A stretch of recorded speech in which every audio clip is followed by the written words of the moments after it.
सत्कार योग संगत जी, मैं आप सभी को महाशिवरात्रि की हार्दिक शुभकामनाएं। आज महाशिवरात्रि के मौके पर चलिए सुनते हैं महाशिवरात्रि के व्रत की साखी। महाशिवरात्रि के व्रत कथा का पाठ हर महाशिवरात्रि के व्रत करने वाले को करना चाहिए। अगर आप महाशिवरात्रि के व्रत नहीं करते हैं तब भी आपको ये कथा सुननी है या पढ़नी चाहिए। ऐसी मान्यता है कि जो महाशिवरात्रि व्रत की कथा सुनता है और पढ़ता है उसे भी भगवान शिव की भक्ति का लाभ मिल जाता है।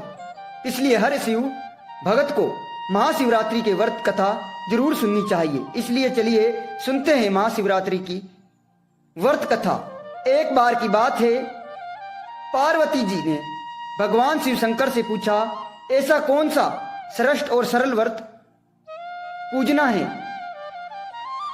जिससे मृत्यु लोक की प्राणी आपकी कृपा की प्राप्ति कर सके।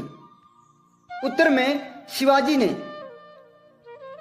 शिवजी महाराज ने पार्वती से कहा, शिवरात्रि का व्रत का विधान बताकर एक कथा सुनाना। यह कथा इस प्रकार थी। एक समय की बात है, एक बार चतुर्भुज नाम का एक शिकारी था। पशुओं के हत्या करके वह अपने कुटुंब को पालता था और वह एक साहूकार का ऋणी था। लेकिन ऋण को समय पर न चुकाने से साहूकार क्रोध होता और उससे शिव मठ में बंदी बना लिया था। संयोग से जिस दिन उसे बंदी बनाया गया उस दिन शिवरात्रि का दिन था। शिकारी शिव मठ में भगवान शिव के संबंधी धार्मिक बातें सुनता रहा और उसने वहां शिवरात्रि के व्रत कथा भी सुनी। संध्या होने पर साहूकार ने उसे बुलाया और ऋण चुकाने के लिए पूछा तो शिकारी ने अगले दिन सारा ऋण लौटा देने का वचन दिया। साहूकार ने उसके बात मान ली और उसे छोड़ दिया। शिकारी जंगल में शिकार के लिए निकल पड़ा। लेकिन एक दिन बंदी गृह में रहने के कारण वे भूख प्यास से व्याकुल था। सूर्यास्त हो चुका था और एक वे जलाशय के समीप गया। वहां एक जलाशय के किनारे एक पेड़ था। अब शिकारी पानी पीने का थोड़ा जल लेकर उस पेड़ पर चढ़ गया। उस पूरी उम्मीद थी कि कोई ना कोई जानवर अपनी प्यास बुझाने के लिए यहां जरूर आएगा। वो पेड़ बेल पत्थर का था और उसे के नीचे एक शिवलिंग भी था जो सूखे बेल पत्तों से ढका होने के कारण किसी को दिखाई नहीं दे रहा था। शिकारी को उस बात का पता नहीं चला और वे भूखा प्यासे से थका हुआ उसे पर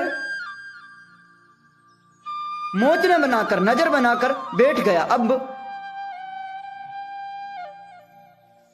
अपनी नजरों से देखते समय उसने कुछ टहनियां तोड़ी और वे संयोग से शिवलिंग पर जा गिरी। इस प्रकार दिन भर भूख प्यासा शिकारी का व्रत भी हो गया और शिवलिंग पर बेल पत्थर भी चढ़ गए। एक पैर रात की बीत गई और तभी एक गर्भवती हिरनी वहां पर उस तालाब पर पानी पीने के लिए आई। शिकारी ने धनुष पर तीर चढ़ाया। जैसे ही तीर खींचा उसके हाथ के धागे से कुछ पत्ते और जल की कुछ बूंदें नीचे बने शिवलिंग पर गिर गई। शिकारी की अनजाने में ही सही शिकारी की पहले पैर की पूजा हो गई। टहनी और पत्तों की आवाज से वह हिरनी चौकन्नी हो गई। उसने शिकारी को देख लिया और बोली, गर्भधारी हूं मैं, शीघ्र ही प्रवास करने वाली हूं। यानी गर्भवती होने वाली थी। तुम एक साथ दो जीवों को की हत्या करोगे जो ठीक नहीं है। मैं अपने बच्चे को जन्म देकर शीघ्र ही तुम्हारे पास पहुंच आऊंगी, तब तुम मुझे मार लेना। शिकारी ने उसे बात सुनकर अत्यंत ढीली कर दी, यानी तीर कमान की जो डोर थी उसे ढीली कर दी।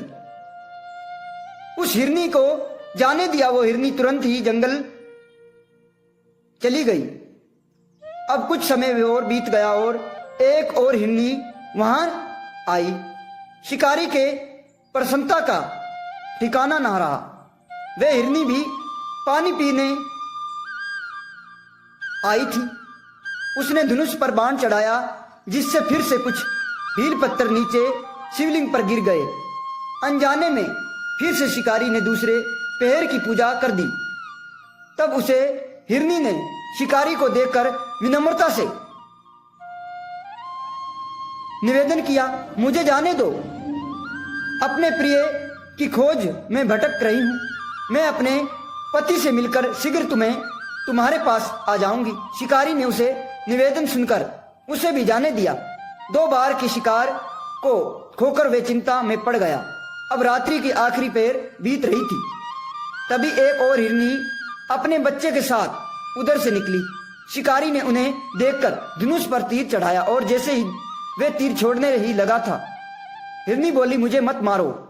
मैं इन बच्चों को इनके पिता के पास छोड़कर लौट आऊंगी। इस समय मुझे मत मारो। जब मैं वापस आऊंगी तो तुम मुझे मार लेना। शिकारी हंसा और बोला, सामने आया शिकार को छोड़ दूं तो मैं ऐसा मूर्ख नहीं। इससे पहले भी मैं 2 बार अपने शिकार खो चुका हूं। मेरे भी बच्चे भूखे प्यासे हैं, भूख प्यास से तड़प रहे होंगे। तुम्हारा शिकार उनके लिए करना होगा। इस पर हिरनी ने कहा, जैसे तुम अपने बच्चों की ममता सता रही है, ठीक वैसे ही मुझे भी इनके फिक्र है। इसलिए सिर्फ बच्चों के लिए मैं थोड़ी देर की जीवन दान मांग रही हूं। मेरे विश्वास करो, मैं इसके पिता को इन्हें सौंप कर तुरंत ही लौट आऊंगी। हिरनी का दीन स्वर सुनकर शिकारी को दया आ गई और उसने हिरनी को भी जाने दिया। अब शिकारी का अभाव भी। वे बेलपत्र के वृक्ष पर बैठे शिकारी बेलपत्र तोड़ा और तोड़कर नीचे फेंक दिया। उसके इस तरह तीसरा पैर की पूजा भी स्वतः ही संपन्न हो गई। अब उसने देखा एक हष्टपुष्ट हिरन। उसी रास्ते पर आए शिकारी ने सोच लिया कि इसका शिकार तो वे अवश्य ही करेगा। शिकारी की तनी हुई धनुष बाण को देखकर वह हिरन दीन स्वर में बोला, भाई यदि तुमने मेरे पहले आने वाले 3 मार्ग हो और उनके छोटे छोटे बच्चों को मार डाला है, तो ऐसा करो, मुझे भी मार दो, ताकि उनसे अलग होने का एक क्षण का भी दुख ना सहना पड़े। मैं उन्हें हिरणी का पति हूं, और यदि तुमने उन्हें जीवन दान दिया है तो मुझे भी कुछ क्षण के लिए जीवन दान दे दो। कृपया करो, मैं उनसे मिलकर तुम्हारे सामने उपस्थित हो जाऊंगा। हिरन की बात सुनकर शिकारी की सारी कथा उसे हिरन को सुना दी। तब हिरन ने कहा, मेरी 3 पत्नियां जिस प्रकार प्रतिबंध होकर गई हैं, वे मेरी मृत्यु से अपने धर्म का पालन नहीं कर पाएंगी। इसलिए जैसे तुमने इन पर विश्वास कर उन्हें छोड़ दिया, वैसे ही मुझे भी जाने दो। हम सब तुम्हारे सामने जल्दी उपस्थित हो जाएंगे। अब उपवास, रात्रि जागरण और शिवलिंग पर बेल पत्थर चढ़ाने से शिकारी का हिंसक हृदय निर्मल हो गया और उसमें भगवान शक्ति का वास हो गया। उसके हाथ से धनुष और बाण छूट गए और उसने मारक को जाने दिया, हिरन को जाने दिया। थोड़ी देर बाद वे हिरन अपने परिवार सहित शिकारी के सामने उपस्थित हो गया और शिकारी से कहने लगा, अब तुम हमारा शिकार कर सकते हो। लेकिन शिकारी पशुओं की ऐसी सत्य वचन को और सामूहिक प्रेम भावना को देखकर शिकारी को बहुत अपने स्वयं पर गुस्सा आया। उसकी आंखों में आंसू आ गए। उसने उस हिरण के परिवार को न मारने का निश्चय किया। कठोर हृदय की जीव हिंसा से हटा दिया और कोमल और दयालु बन गया। यह सब देवलोक से भगवान शिव देख रहा था और उसके ऐसे करने पर वे उसे पर प्रसन्न हुआ। तत्काल ही उन्होंने उसे अपने दिव्य स्वरूप के दर्शन करवाए और साथ ही उसे सुख समृद्धि का वरदान देकर उसे ग्रह नाम प्रदान किया। ये वही ग्रह था जिसके साथ भगवान श्री राम जी का मित्रता थी। ओम नमः शिवाय। पार्वती पथ हर हर महादेव। तो यही था महाशिवरात्रि की पौराणिक कथा। आशा करता हूं आप सभी को भगवान शिव और मां पार्वती की कृपा हमेशा बनी रहेगी।